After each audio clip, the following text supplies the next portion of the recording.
Assalamualaikum warahmatullahi wabarakatuh. Waalaikumsalam warahmatullahi wabarakatuh.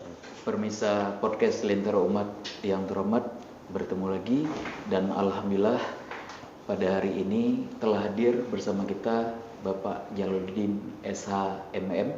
Beliau adalah Kepala Satpol PP dan WHC, dan juga Bapak Hamdizal SPD, penelaah kebijakan pendidikan pada Dinas Pendidikan Aceh. Assalamualaikum Pak Jalal dan Pak Hamdizal. Waalaikumsalam warahmatullahi wabarakatuh. Podcast Permisa yang terhormat, sebelum kita melanjutkan bincang-bincang kita, kami persilakan untuk menyaksikan video berikut ini.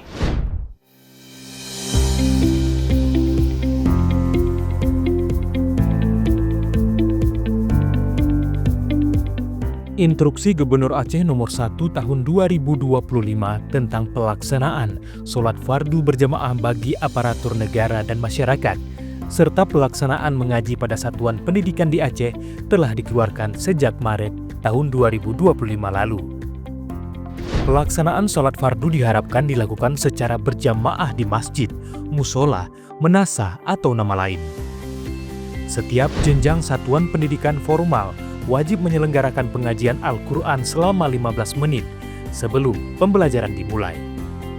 Sejauh mana implementasi instruksi Gubernur Aceh tersebut?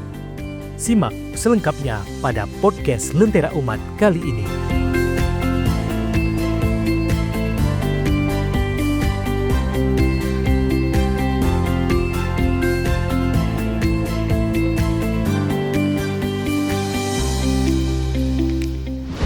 Pak Jalal dan Pak Hamdizal, pada hari ini kami ingin mengajak berbincang Bapak terkait dengan instruksi Gubernur Aceh nomor 1 tahun 2025 tentang pelaksanaan sholat fardu berjamaah bagi aparatur negara dan masyarakat, serta pelaksanaan mengaji pada satuan pendidikan di Aceh.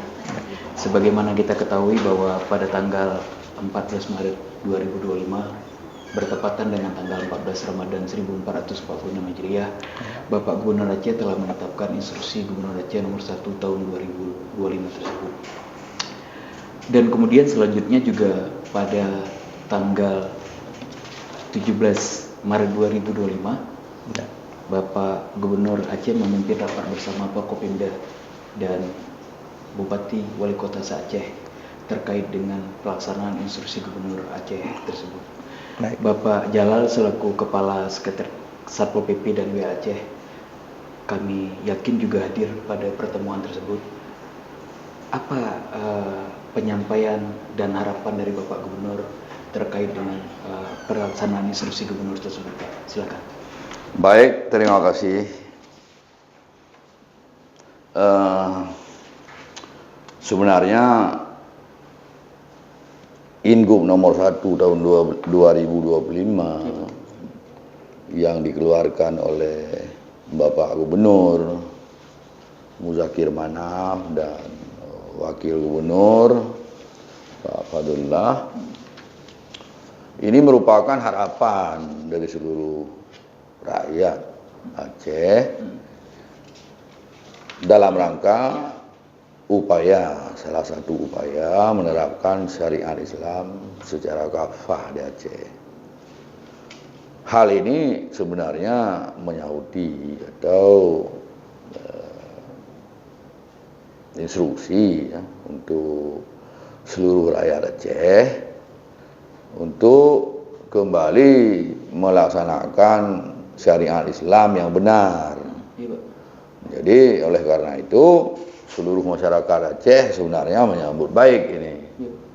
Nah, di dalam Ingub 1 nomor 1 tahun 2025 itu ada dua substansi. Yang pertama pelaksanaan sholat berjamaah bagi seluruh rakyat Aceh yang beragama Islam. Nah, itu substansi pertama. Yang kedua, pelaksanaan mengaji di satuan pendidikan. Nah, ini hadir Bapak Hamzah. Hamzah dari Disdik. Alhamdulillah hari ini kita bisa berbincang-bincang ya, mulai dari konsep sampai dengan pelaksanaan dan nanti harapan-harapan kita itu bagaimana. Nah, benar tadi Pak Reza Pahlavi menyampaikan bahwa selesai dikeluarkan Ingup ini sudah ada arahan dari Bapak Gubernur Aceh, Pak Muzakir Manaf dan Pak Wagub, Pak Fadlullah tentang tata cara atau pedoman-pedoman yang harus kita jalankan di lapangan. Jadi sebenarnya ada beberapa institusi atau SKPA yang terlibat dalam hal ini. Yang pertama sekali MBU sendiri, ya, karena MBU juga yang bertanggung jawab masalah ibadah. Ya. Kemudian ada Dinas Syariah Islam. Dinas Syariah Islam fungsinya itu sebagai regulator yang menetapkan aturan-aturan regulasi. Baru nanti ada Biro Isra, ada substansinya. Kalau substansi di sini tadi sudah saya sampaikan ada dua hal. Yang pertama, pelaksanaan sholat berjamaah bagi seluruh rakyat Aceh yang beragama Islam, kemudian pengajian di satuan pendidikan. Jadi terlibatlah di sini bahwa yang dinas daya terlibat, dinas pendidikan terlibat. Jadi kemudian di tingkat 2 karena tadi lingkup berlakunya Ingup nomor 1 2025 ini di seluruh Aceh, maka Bupati Wali Kota juga ikut terlibat dalam realisasi Ingup ini. Jadi ada beberapa rapat-rapat persiapan sudah kami lakukan. Terakhir kami mengadakan rapat koordinasi di Mako Satpol PP WH Aceh dengan mengundang seluruh Kasatpol PP Kabupaten Kota se-Aceh. Nah, dalam pertemuan itu hadir Kadis SI, ya, Syariah Islam, hadir Kadis Pendidikan juga, hadir Kadis Hub, kemudian Karu Isra hadir semua waktu itu, sehingga kami sudah menyusun dan mengeluarkan SOP di lapangan. Nah, dalam pelaksanaan tentunya setiap ada peraturan baru itu harus dimulai dengan sosialisasi dulu, supaya masyarakat tidak terkejut, tidak seolah-olah memaksa gitu. Memang untuk pelaksanaan sholat sebenarnya harus kita paksa. Di masa Rasulullah pun itu yang enggak sholat pun dipaksa. Kan ada anjuran bahwa anak-anak yang sudah balik itu disuruh pukul kalau tidak sholat. Nah, dari segi itu kami sudah menyusun. Artinya nanti terlibat juga TNI Polri. Mungkin dalam waktu dekat ini draft daripada Satgas pelaksanaan di lapangan itu sudah disusun. Mungkin nanti oleh pimpinan kita, Bapak Gubernur, tinggal tanda tangan gitu. Siapa yang terlibat, apa kewenangannya, apa tugasnya, itu sudah ada. Di Satpol PP sendiri, hal ini sudah kita lakukan. Kami sudah sosialisasi ke beberapa daerah, ke Aceh Tenggara kami sudah. Malah ada beberapa daerah sudah mengadakan patroli-patroli. Oh iya, alhamdulillah. Ya, sudah menerapkan. Kemarin Subulus Salam sudah, Abdiya sudah. Ya, jadi dari laporan-laporan yang kami terima, mereka sudah patroli. Kita sendiri di provinsi juga sudah kita laksanakan. Patroli memang sebelum ada Ingu pun, tapi untuk hari Jumat ya. Di Satpol PP itu ada WH wanita, ya, WH perempuan. Apabila udah mau sampai masuk waktu Jumat, mereka keliling-keliling, artinya tutup usaha, segera laksanakan sholat berjamaah, sholat Jumat waktu itu. Tapi dengan adanya Ingup ini, ya kami akan meningkatkan. Kalau dulunya hari Jumat, sekarang tiap hari. Jadi tiap hari WH wanita ini keliling, himbau semua. Itu Pak, ada ayat kan, wadarul baik itu, hentikan jual beli, segera ke masjid, kan itu. Betul. Jadi oleh karena itu, Ingup ini kita anggap serius. Dan kita upayakan sebagaimana ini maksud Ingup nomor 1 tahun 2025 ini harus bisa kita wujudkan. Nah, ini dekat, harus kita bisa wujudkan. Nah, tahapan pelaksanaannya itu sekarang sudah mulai Pak Palepi. Ya, Pak Reja Palepi. Kami sudah turun, kita ke ini dulu, ke Satuan Kerja Pemerintah dulu. Ya. Ini tiap hari itu kami menyambangi dinas-dinas, Pak. Kemarin dinas Daya sendiri. Nah, kami datangi. Ada, kami sudah bentuk tim. Kemudian kemarin lagi dinas perikanan. Dinas perikanan. Nah, itu sudah kelautan perikanan sudah kami turun semua. Jadi paling tidak dalam hal kesiapan penerapan Ingup 1 2025 ini, ya paling tidak di seluruh tempat keramaian, termasuk SKPA segala macam, satuan kerja pemerintah, baik itu daerah maupun instansi vertikal, itu sudah wajib menyediakan tempat sholat berjamaah di tempatnya. Jadi alhamdulillah ini sudah dilaksanakan. Mungkin kalau kita tinjau sekarang itu sudah ada, Pak. Sholat zuhur sudah berjamaah di kantor. Sholat asar kita dapat jamaah di kantor. Kalau di Pol PP sendiri sudah penuh. Sampai maghrib. Penuh saf. Kalau di Masjid Satpol PP itu hidup 5 waktu, hidup sholat Jumat. Jadi kami kan banyak anggotanya, ada 800 orang, jadi penuh gitu. Nah, kita harapkan yang lain juga demikian. Kemudian di substansi yang kedua, ini kan bertahap dulu.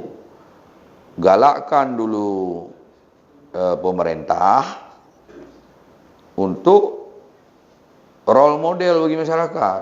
Pilot project kita. Ya, semua kita tidak ada keliruan. Udah mau sholat, udah ke masjid. Bukan sholat pribadi yang dimaksud di sini, bukan sholat sendiri-sendiri, tapi sholat berjamaah. Kalau berjamaah itu wajib kita ke tempat-tempat yang mushola, masjid, madrasah segala macam. Jadi oleh karena itu ya sekarang ini sudah kita bergerak.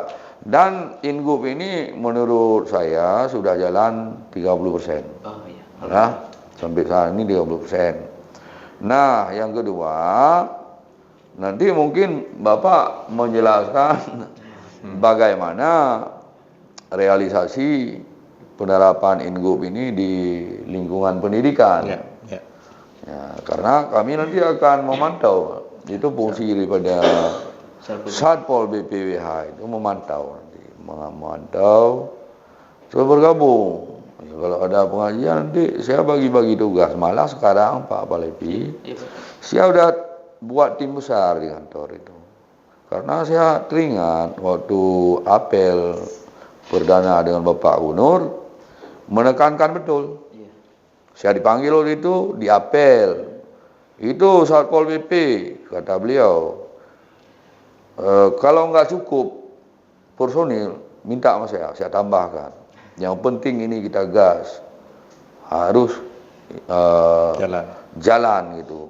Namun ya kita selaku umat Islam, umat yang beriman, menyambut baik kan. Iya. Nah, dengan pemimpin yang demikian, ya kita menyambut baik, alhamdulillah. Artinya perhatian terhadap syariat Islam, ya, yang harus kita laksanakan secara kafah, didukung sepenuhnya oleh pimpinan kita. Nah, sebelumnya itu sudah ada juga, misalnya kanun-kanun, ini kan Ingub. Ingub ini bukan sembarangan dikeluarkan. Dia mengacu ke kanun yang ada sanksi lagi. Iya. Contohnya, ada kanun nomor 11 tahun 2002 tentang pelaksanaan syariat Islam di bidang akidah, ya, ibadah, dan syiar Islam. Nah, syiar Islam itu seperti berpakaian yang islami, tidak pakaian ketat, ya kan? Kalau yang ibadah udah pasti, misalnya sholat berjamaah, hidupkan kembali pengajian-pengajian selesai maghrib. Nah, jadi ini sudah sangat bagus, kita sambut dengan baik. Satpol PPWH sendiri akan nge-push habis, akan berupaya sekuat tenaga. Ya. Dan kami yakin masyarakat Aceh tidak ada yang menentang masalah ini. Ya, insyaallah. Malah mengharapkan tidak ada satu orang pun yang menentang. Iya. Tidak ada yang komplain. Nah, bagi yang beragama Islam, insyaallah kami sudah buat timeline. Ada timeline kami, maksudnya schedule yang akan kita jalani, kan gitu. Iya. Nanti ada tim Satgas ini, kami sudah sepakat juga dengan Pak Kadis SI, akan turun Pak ke kabupaten kota, dalam hal sosialisasi dan pilot project, memberikan contoh dulu kepada masyarakat. Kemudian di SOP kami, ini panjang Pak kalau saya jelaskan. Ini panjang betul. Jadi SOP-nya udah lahir. Iya. Sampai misalnya berapa menit mau sholat, anggota kami udah ke situ. Kemudian kita buat plang atau palang, ya mengajak, menganjurkan orang-orang, silakan Pak, ada mau azan, pengguna jalan ya, masuk sholat berjamaah bersama. Pedagang, gitu juga, Pak tutup Pak dulu sholat, nanti siap sholat berjamaah. Ya, Kita lanjutkan lagi aktivitas. Alhamdulillah ada beberapa titik yang sudah kami lakukan, disambut baik. Sukses Pak. Disambut baik. Pokoknya antusias juga masyarakat. Karena di samping ya sebenarnya kan ini Ingub ini kan mengajak. Intinya kita melaksanakan ibadah, memperbanyak amalan. Yang bekal bagi kita. Setelah kita mati nanti banyak amal. Iya. Nah, jadi tugas pemerintah dia mengajak masyarakat untuk beribadah. Yang ini ada positifnya Pak Reza Pahlavi, yang semula enggan, ya udah rajin gitu.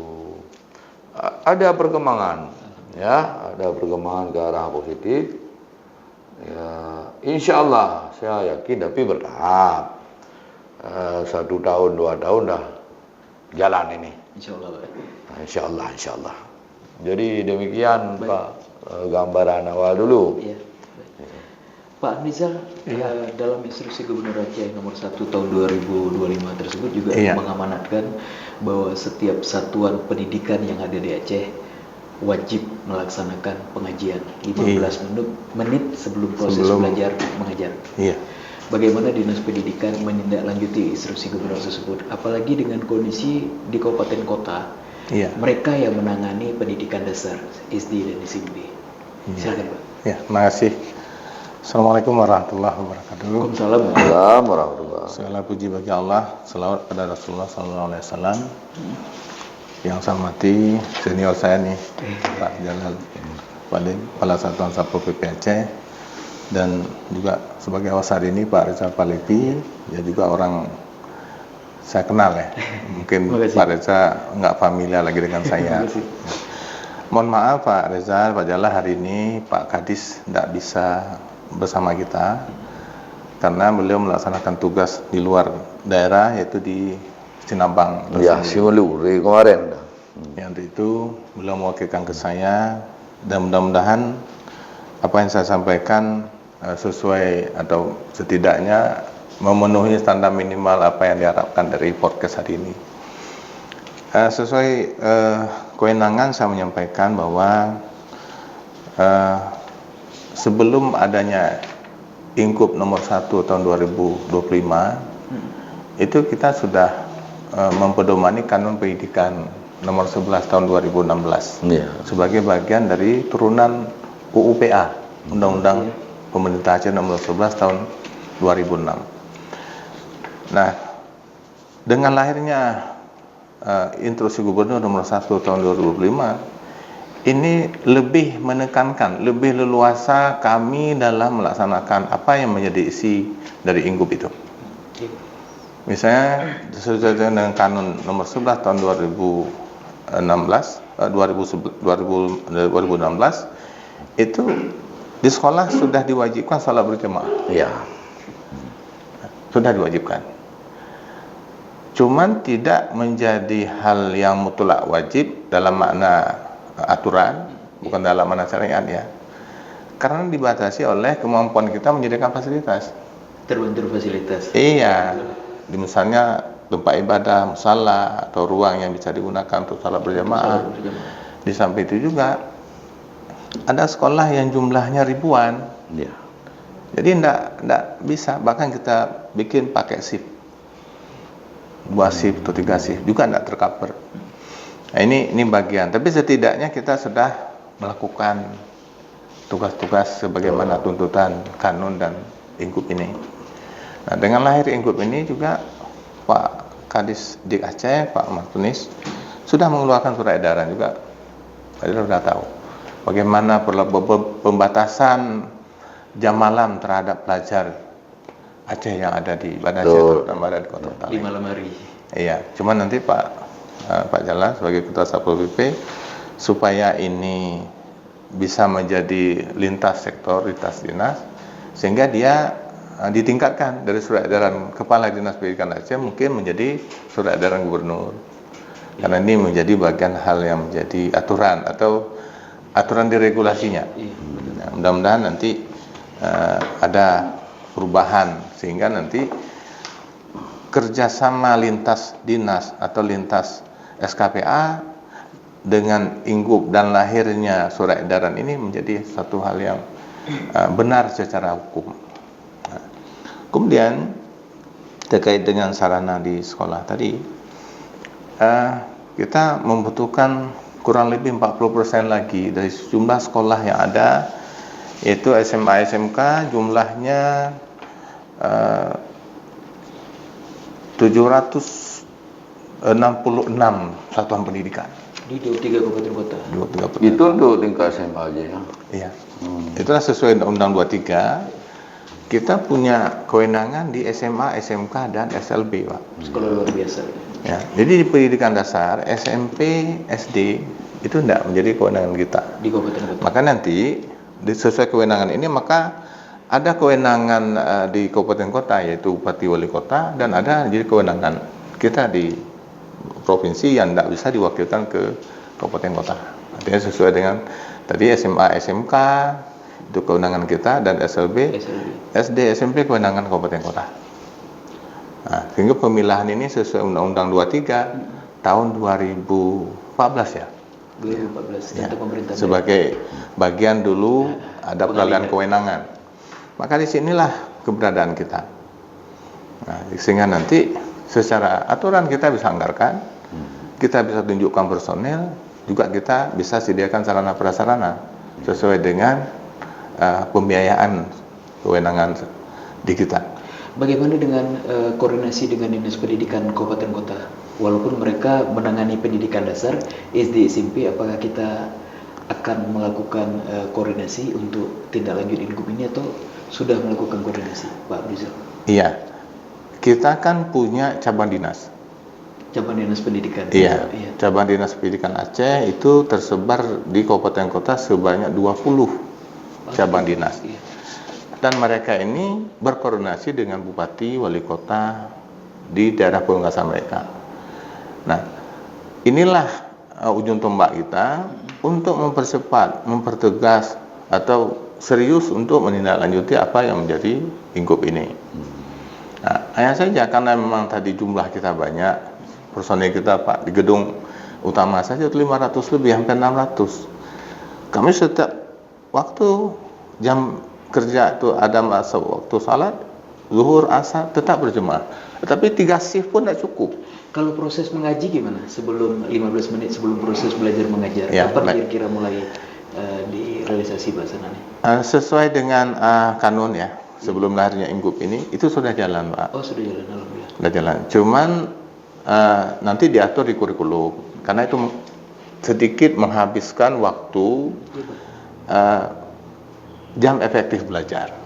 Bagaimana roster itu diatur, apakah nanti secara berjamaah satu satuan pendidikan atau di kelas dengan guru yang mengajar pada saat itu di masing-masing kelas. Ini bervariasi, tidak ada keseragaman karena tergantung bagaimana sarana prasarana di sekolah tersedia. Kita berikan keleluasan. Betul. Tapi dipastikan bahwa ini berlangsung. Oh, alhamdulillah. Nah, jadi sekali lagi Ingup ini membuka ruang ke kita menjadi tegas. Dan sekali lagi sebagaimana tadi disampaikan oleh Kepala Satpol PP Pak Jalan bahwa tidak ada hambatan sedikit pun. Dan mendapat apresiasi dari masyarakat. Iya, artinya ini baru Aceh. Nah, gitu. Betul. Dan mudah-mudahan dampak lain yang kita harap adalah bagaimana nanti misalnya ada demamong masyru' di sekolah dengan bacaan Al-Quran ini jadi tidak ada Pak. Itu dampak positif yang kita rasakan. Yang kedua, kita rasakan bahwa tingkat masalah yang terjadi di sekolah, misalnya bully dan lain, itu menjadi minim enggak? Iya. Karena anak-anak guru dekat dengan Al-Quran. Iya. Kemudian kecerdasan jadi tambah, daya hafalnya lebih meningkat. Lebih meningkat. Iya, karena dengan begitu dia pengaruh eksternal itu tidak atau minim sekali, sehingga dia konsen dia dengan belajar. Dan banyak lagi Pak, dampak-dampak positif itu. Dan kiranya ini menjadi lebih berkembang lagi kalau di Dinas Pendidikan Aceh itu setiap guru mau mulai mengajar dia mengantarkan Al-Quran itu dan hadis yang terkait dengan materi yang disampaikan oleh guru. Nah, ini kita belum bisa kontrol secara keseluruhan, tetapi modalnya sudah kita berikan. Bahkan Al-Quran untuk referensi itu kita buat, kita pesan sesuai dengan kebutuhan kita, namanya Al-Quran Hijaz. Referensi itu bagi guru yang awam dengan Al-Quran, dia secara mudah dapat mencari ayat berapa, dan nanti kita kembangkan menjadi hadis terkait dengan itu juga mudah didapatkan. Nah, karena itu sekali lagi kita memang siap untuk ini, kita penuhi segala sarana prasarana terkait dengan ini. Juga gurunya Pak Jala kita siapkan, bukan hanya ada gurunya tapi kompetensi gurunya terkait dengan ini juga kita kontrol. Nanti kerjasama dengan MPO juga lah, dengan Sains Islam atau Majelis Pendidikan Aceh, sehingga kolaborasi ini membuat kami Majelis Pendidikan Aceh ini lebih terkontrol, lebih mudah dalam melakukan tugas-tugas terkait dengan pelaksanaan Ingup dan Kanun Pendidikan Aceh nomor 11 2016. Kiranya ini nanti bila ada yang lain bisa kita diskusikan. Terima kasih Pak Jalaluddin dan Pak Abdizal atas kesempatannya bincang-bincang kita pada hari ini. Pemirsa yang terhormat, dengan selesainya diskusi kita dengan Pak Jalaluddin dan Pak Abdizal, maka selesai sudah talkshow kita pada hari ini. Namun di sesi akhir ini kami ingin menyampaikan kepada pemirsa podcast Lentera Umat Aceh, agar kita bisa semaksimal mungkin melaksanakan instruksi Gubernur Aceh nomor 1 tahun 2025 ini. Amin. Karena instruksi Gubernur Aceh ini merupakan salah satu upaya Bapak Gubernur Aceh untuk optimalisasi penguatan pelaksanaan syariat Islam di Aceh. Amin. Demikian podcast kita hari ini. Insya Allah kita akan bertemu di podcast selanjutnya, tentu saja dengan tema yang lebih inspiratif dan mencerahkan. Terima kasih. Kami akhiri dengan wabillahi taufiq wa hidayah. Assalamualaikum warahmatullahi wabarakatuh. Waalaikumsalam warahmatullahi wabarakatuh.